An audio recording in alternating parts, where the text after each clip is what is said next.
I want to begin this show with a single image. Now, the image doesn't tell you who's going to win or lose tomorrow. Instead, it's a metaphor for the election itself and for the moment that we're living in and will continue to live in. The picture is from a town called Butler, Pennsylvania. It's 35 miles north of Pittsburgh. The president held a rally there over the weekend. Butler's like a lot of places you'll find in this country once you head inland from the coasts.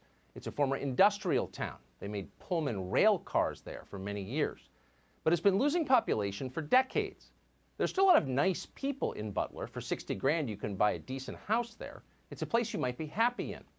But our professional class is not impressed by Butler. They don't consider Butler, Pennsylvania, or places like it, the future. To them, places like Butler are embarrassing relics of a past best forgotten. The men of Butler may have built this country, and they did, but they mean nothing to our leaders now. You can be certain of that because when large numbers of people in Butler started killing themselves with narcotics, no one in Washington or New York or Los Angeles said a word about it.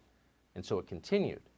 There have now been so many opioid deaths in Butler that a few years ago, residents built an overdose memorial in the middle of town. MSNBC didn't cover that. So given all of that, it was interesting how the people around Butler feel about Donald Trump. Here are the pictures of the president's rally there on Saturday night. Tens of thousands of people came. So many people that the crowd obscured the horizon. It looked like a visit from the Pope. When was the last time a political speech drew that many people? Well, the media didn't ask.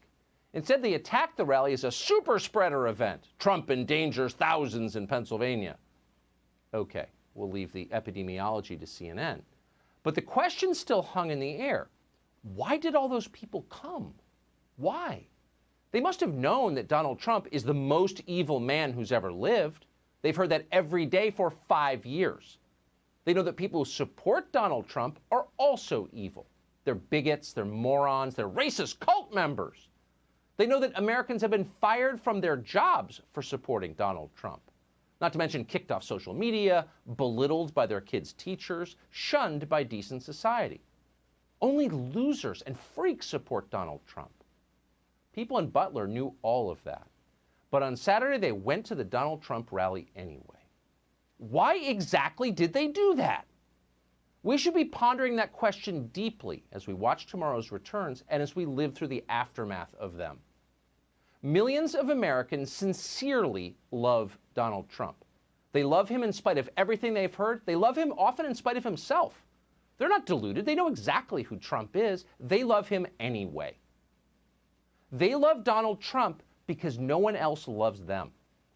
The country they built, the country their ancestors fought for over hundreds of years, has left them to die in their unfashionable little towns, mocked and despised by the sneering half-wits with finance degrees but no actual skills who seem to run everything all of a sudden.